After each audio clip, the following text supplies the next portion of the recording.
Here are 10 ways to rest and recover throughout the working day. Number 1, activity. Every hour try and move around. Exercise and activity can help reduce stress and boost mood. Number 2, breathe.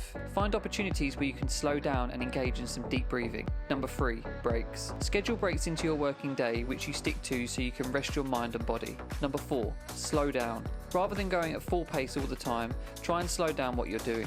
Number 5, ground. Take moments and opportunity to bring yourself back to the present moment and the here and now. Number 6, switch off. Take a moment to switch off and engage in some activities that provide you with a sense of relaxation. Number 7, blocks. Work in blocks so you can refresh your mind and maintain levels of concentration. Number 8, stretch. Throughout the working day, take time to move around and stretch. Number 9, connect. Schedule time with a colleague to grab a coffee and chat. Number 10, get outside. When possible, try and get outside and connect with nature. For exclusive access to our infographics and other valuable resources, head over to members.believeperform.com.